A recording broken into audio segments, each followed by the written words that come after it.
நமஸ்காரம். மீனாட்சிதாசன் பேசுகிறேன். ஆலயம் அறிவோம் பகுதி 139 திருமலை திருப்பதி திருவேங்கடமுடையான் திருக்கோவிலை பற்றி சொல்லிட்டு வரேன். திருமலை ஏறுவதற்கு 2 பாதைகளில் ஒரு பாதையான ஸ்ரீவாரிமெட்டு என்பதைத்தான் நம்ம விஸ்தாரமாக பார்த்துட்டு வரோம். இந்த பாறை தான் பெருமாளே பயன்படுத்தி மலைக்கு மேலே ஏறியிருக்கார் என்பதற்கு 2 சாட்சிகளை நேற்றைக்கு முதல் நாள் அனுபவித்தோம். நேற்றைக்கு ராமானுஜரே இந்த பாறையைத்தான் பயன்படுத்தி மலைக்கு மேலே ஏறியிருக்கார் என்பதை பார்த்தோம். அதற்கு சாட்சியாத்தான் நடுவழி நரசிங்க பெருமாளுடைய திருக்கோவிலத்தையும் அனுபவித்தோம். அந்த கோவிலுக்கும் ராமானுஜருக்கும் என்ன சம்பந்தம் எல்லாத்தையும் நேற்றைக்கு பார்த்தோம். இன்றைக்கு ஒரு முக்கியமான பதிவு என்னன்னா, ராமானுஜரும் சரி ராமானுஜருடைய ஆச்சாரியனும் சரி இந்த பாறையைத்தான் பயன்படுத்தியிருக்க முடியும் என்று ஒரு லாஜிக்கல் ப்ரூஃப் அதைத்தான் இன்றைக்கு அனுபவிக்க போகிறோம். என்னன்னு பார்ப்போம். ரொம்ப முக்கியமான ஒரு விஷயம். இப்போ ராமானுஜருடைய வாழ்க்கை சரித்திரத்தை நம்ம கொஞ்சம் ரீவைண்ட் பண்ணி பார்க்கணும்.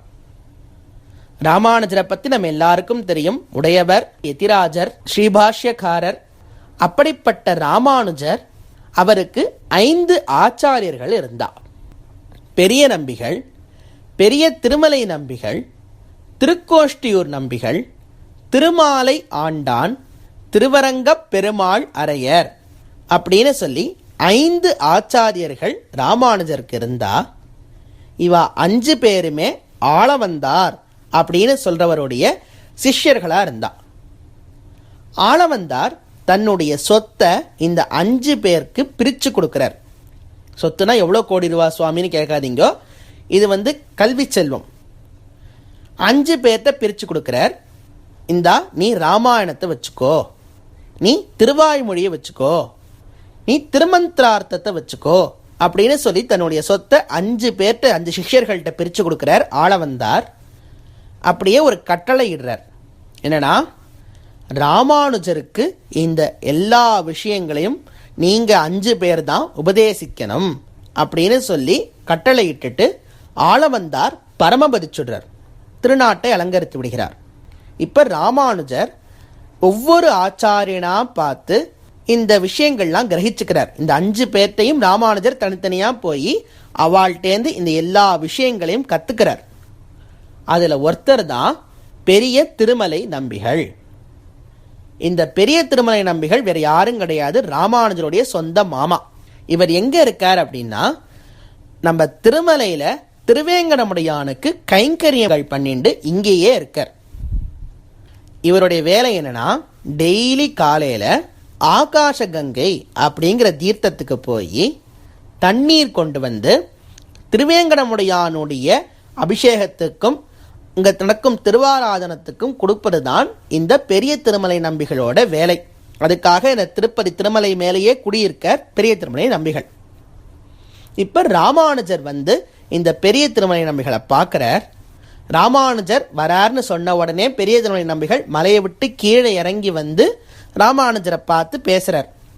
வாப்பா, நம்மளுடைய ஆச்சாரியன் ஆணையிட்டிருக்கார், ராமாயணத்தை நான் சொல்லித்தரணும்னு. நம்ம 2 பேரும் சேர்ந்து மலையேறி போய் பெருமாளை சேவிச்சுட்டு அங்கேயே நீ இரு, நான் டெய்லி உனக்கு ராமாயணத்தை சொல்லித்தரேன் அப்படின்னு பெரிய திருமலை நம்பிகள் ராமானுஜர்கிட்ட பார்த்து சொல்கிறார். என்ன சுவாமி, ராமாயணம் சொல்லித்தரது ஒரு பெரிய விஷயமா? காசை கொடுத்தா சீடி கிடைக்கிறது, டிவியில் சீரியல் ஓடுறது, எங்களுக்கு கூட தான் ராமாயணம் தெரியும். ராமர் பிறந்தார், காட்டுக்கு போனார், அங்கே ராவண வதம் நடந்தது, திரும்ப நாட்டுக்கு வந்தார், கடைசியில் பட்டாபிஷேகம் நடந்தது, இந்த கதை எங்களுக்கும் தெரியுமேன்னா, நமக்கு தெரிஞ்ச ராமாயணம் ஒரே 1% தான். 24,000 ஸ்லோகங்களால் வால்மீகி பகவான் ராமாயணத்தை அப்படியே பிழிஞ்சிருக்கார். எண்ணற்ற செய்திகளை அந்த ராமாயணத்தில் நம்ம தெரிஞ்சுக்கலாம். அது ஒரு பெரிய இதிகாசம், பெரிய கடல் மாதிரி. அதுலேருந்து ஒரு துளி தான் நமக்கு தெரியும். அந்த கடலில் இறங்க ஆரம்பிச்சேன்னா போயிட்டே இருக்கலாம். தோண்ட தோண்ட தோண்ட விஷயங்கள் வந்துட்டே இருக்கும். அதை ஒரு ஆச்சாரியன் மூலமாக காலக்ஷேபம் பண்ணினாதான் அதோடைய அருமை நமக்கு புரியும். அது ஒரு பொக்கிஷம். அந்த ராமாயணத்தை பெரிய திருமலை நம்பிகள் ராமானுஜருக்கு சொல்லித்தரார். ஆனால் ராமானுஜர் சொல்லிட்டார், நான் ஒரு காலம் திருமலை ஏறி வரமாட்டேன், நான் கீழேயே தான் இருப்பேன் அப்படிங்கிறார். ஏன்னு கேட்டால், மலையே திருவுடம்புன்னு ஆழ்வார்கள்லாம் பாடியிருக்கார். இந்த மலை ரொம்ப ரொம்ப ரொம்ப புனிதமான மலை. இந்த மலை வேறல்ல, பெருமாள் வேறல்ல, இந்த மலையே தான் பெருமாள். மலைக்கு மேலே பெருமாள் இருக்கிறது ரெண்டாம் பட்சம். ஆனால் இந்த மலையே பெருமாள். வைகுண்டத்திலேருந்து கீழே இறக்கி கொண்டு வரப்பட்ட மலை, வராகருடைய விளையாட்டு மலை, ஆதிசேஷனே இந்த மலை. எக்கச்சக்கமான புனிதத்தன்மை வாய்ந்தது இந்த மலை. சால கிராமத்தால் செய்யப்பட்ட மலை. எனவே இந்த மலை மேலே ஒரு காலம் என்னுடைய கால் பதியாது. நான் காலால் இந்த மலையில் ஏறி வரமாட்டேன். எனவே நான் மலை அடிவாரத்திலேயே தான் இருப்பேன் அப்படின்னு ராமானுஜர் உறுதியாக சொல்ல, உடனே பெரிய திருமலை நம்பிகள் பிளான் பண்ணுறார். ஆச்சாரியனுடைய ஆணை என்னன்னா ராமாயணத்தை சொல்லித்தரணும். இவரோ மலை ஏறி வரமாட்டேன்னு சொல்கிறார்.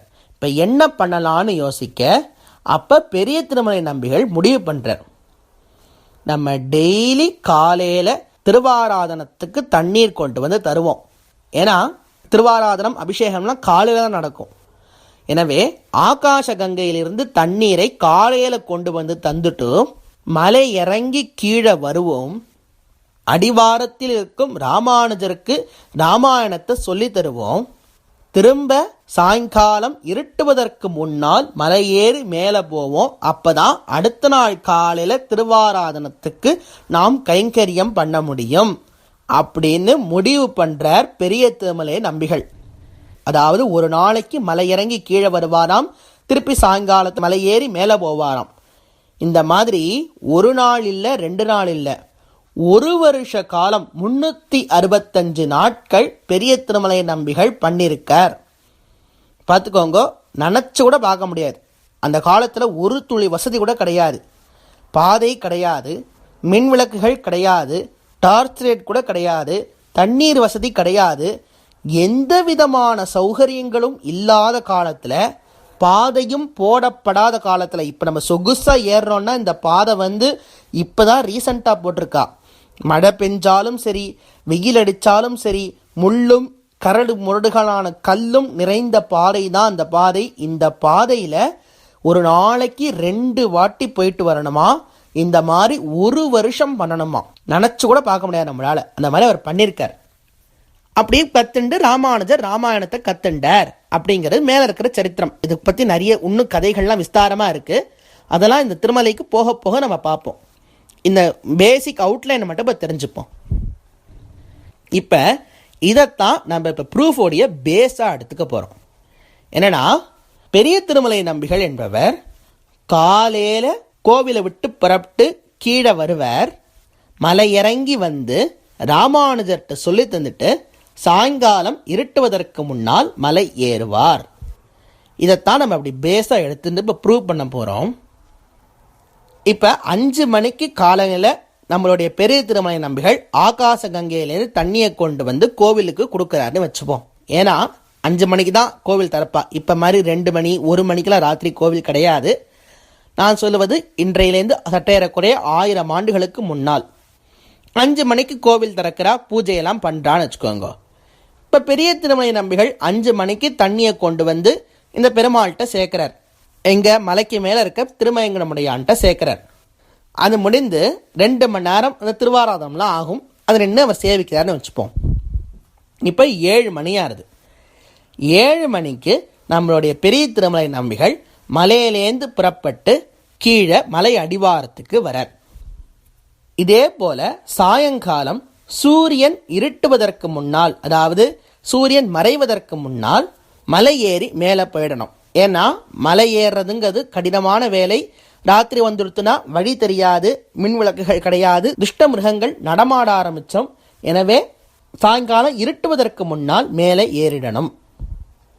சரியா? இப்போ இதை வச்சுப்போம். காலையில் 7 மணிக்கு இறங்க ஆரம்பிக்கிறார். அலிப்பிரி மார்க்கத்தை தான் பயன்படுத்தினார் அப்படின்னு ஒரு பேச்சுக்கு வச்சுப்போம். இப்போ அலிப்பிரி மார்க்கம்ங்கிறது 11 கிலோமீட்டர். அந்த 11 கிலோமீட்டர் கடந்து தான் கீழே இறங்கி வந்திருக்கார். அலிப்பிரி மார்க்கத்துடைய எண்டில் தான் ராமானுஜர் உட்கார்ந்துருக்காருன்னு வச்சுட்டா, அலிப்பிரி மார்க்கம் ஏறுவதற்கு 4 மணி நேரங்கள் இப்போ எடுக்கிறது. இறங்குவதற்கு 3 மணி நேரம்னு வச்சுப்போம். 3 மணி நேரமாகும் அலிப்பிரி மார்க்கத்தை இறங்கி கீழே வருவதற்கு. இது படிக்கட்டு இருக்கும் இந்த சமயத்தில்.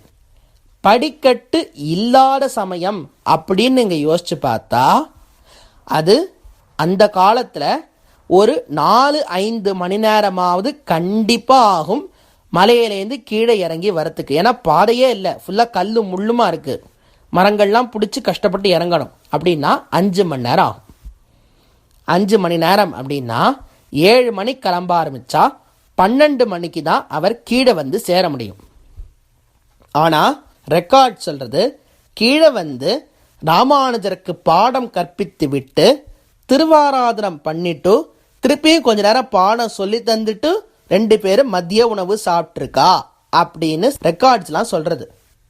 சுமார் காலை 10 மணி இல்லை 10:30-11 மணி இதுதான் திருவாராதனம் பண்ணக்கூடிய வேலை. அப்படின்னா 7 மணிக்கு கிளம்பினவர் 10 மணிக்குள்ளாக மலைக்கு கீழே இருந்திருக்கார். அதை விட முக்கியம், கொஞ்ச நேரம் கிளாஸ் சொல்லி தந்துட்டு நேரம் போட்டிருக்கா. அப்படின்னா 9 மணின்னு வச்சுக்கோங்க. மேலேருந்து கிளம்பி வந்தவர் 9 மணிக்குள்ளே கீழே இறங்கி வந்திருக்கணும். இது ஃபஸ்ட்டு. இரண்டாவதாக, மலை ஏறி மேலே போகிறாருன்னா இருட்டுவதற்கு முன்னால் மலை ஏறிடணும். இப்போ மலை ஏறுவதற்கு இப்போவே 4 மணி நேரம் ஆகுது. அந்த காலத்தில் கண்டிப்பாக 6 மணி நேரம் ஆகும். சாயங்காலம் 6 மணி சூரியன் அஸ்தமிக்கிறது. 6:30 வச்சுட்டா கூட இவர் ஒரு 12:30-1 மணி வாக்கில் கிளம்பினாதான் இங்கேருந்து மலை கிடுகிடுகிடுன்னு 6 மணி நேரம் ஏறி மேலே போய் இருட்டுவதற்கு முன்னால் மேலே போக முடியும். ஏன்னா அதற்கும் ரெக்கார்ட்ஸ்லாம் இருக்குது. அவர் ராத்திரி சேவையெல்லாம் அங்கே மேலே பண்ணியிருக்கார், சாயங்காலமே போய் பெருமாளை சேவிச்சிருக்கார் அப்படின்னு சொல்கிறது. அப்படின்னா என்ன அர்த்தம்? 1:30 மணிக்கு கீழே விட்டு கிளம்பி போயிட்டார்னு அர்த்தம். அதாவது இப்போ அலிப்பிரி மார்க்கம்னு வச்சுட்டா, காலையில் கிளம்புவாராம். 7 மணிக்கு கிளம்பினவர் மத்தியானம் 12 மணிக்கு தான் கீழே வருவாராம். 1:30 மணிக்கு கீழேந்து கிளம்பி திருப்பி மேலே போயிடுவாராம். இது எங்கேயாவது லாஜிக்கலாக நமக்கு தோன்றதா? கண்டிப்பாக கிடையாது. ஏன்னா நடுவில் 1:30 மணி நேரம் தான் இருக்குது. அந்த 1:30 மணி நேரத்துக்காக அவர் மேலே கீழே இறங்கி வருவார். அந்த 1:30 மணி நேரத்தில் அவர் சாப்பிடுவாரா, சொல்லி தருவாரா, திருவாராதனம் பண்ணுவாரா? எனவே அலிப்பிரி மார்க்கம் என்பது கண்டிப்பாக அவர்கள் பயன்படுத்திய மார்க்கமாக இருக்க முடியாது. இதே ஸ்ரீவாரிமெட்டுன்னு வச்சுக்கோங்க. காலையில் 7 மணிக்கு கிளம்புறார். ஸ்ரீவாரிமெட்டு இப்போ நாம் போவதற்கு 1:30 மணி நேரம் ஆறுதுன்னு வச்சுக்கோங்க. அந்த காலத்தில் பாதை இல்லாத காலத்தில் 2:30 மணி நேரம் ஏறுறதுக்குன்னா இறங்கிறதுக்கு டைம் கம்மியாக தான் ஆகும். 2 மணி நேரம். 9 மணிக்கு கீழே வந்துடுவார். கீழே வந்ததுக்கப்புறம் கிளாஸ் சொல்லி தந்துட்டு ராமானுஜரோடு சேர்ந்து திருவாராதனம் பண்ணிவிட்டு மத்தியானம் சாப்பாடை சாப்பிட்டுட்டு திருப்பியும் சாயங்காலம் கிளாஸ் சொல்லி தந்துட்டு சாயங்காலம் ஒரு 4 மணிக்கு கிளம்பினா கூட, இல்லை ஒரு 3:30 மணிக்கு கிளம்பினா கூட 2:30 மணி நேரம் 5:30 6 மணிக்கோ அப்படியே திருப்பி மலைக்கு மேலே போய் சேர்ந்துடலாம். இது சாத்தியமா? இல்லை 6 மணி நேரம் 5 மணி நேரம் மொத்தம் 11 மணி நேரம் ட்ராவல் பண்ணியே போயிருப்பாரா? இல்லை ஒரு நாளைக்கு 5 மணி நேரம் ட்ராவல் பண்ணியிருக்கிறது சாத்தியமா? இல்லை ஒரு நாளைக்கு 11 மணி நேரம் அவர் நடந்து போயிருந்தது சாத்தியமா? கொஞ்சம் லாஜிக்கலாக யோசித்தாலே நமக்கே தெளிவாக புரியும். ஸ்ரீவாரிமெட்டு தான் அவர் பயன்படுத்தியிருக்கிற பாதையாக இருக்க முடியும். இது ஒரு கிளியர் கட் லாஜிக்கல் ப்ரூஃப். எனவே ஸ்ரீவாரிமெட்டை தான் ராமானுஜரும் சரி, அவருடைய ஆச்சாரியனான பெரிய திருமலை நம்பிகளும் சரி பயன்படுத்தியிருக்கா. அப்படிப்பட்ட உயர்ந்த ஸ்ரீவாரிமெட்டை தான் இப்போ நம்ம பார்த்துட்டு வரோம். அந்த ஸ்ரீவாரிமெட்டுக்கு பெரிய நமஸ்காரம் பண்ணுவோம். நாளைக்கு இந்த ராஜாக்களும் இந்த ஸ்ரீவாரிமெட்டை தான் பயன்படுத்தியிருக்கா அப்படிங்கிறதுக்கு சாட்சிகள் என்னென்னு பார்ப்போம். நாளை சந்திப்போம்.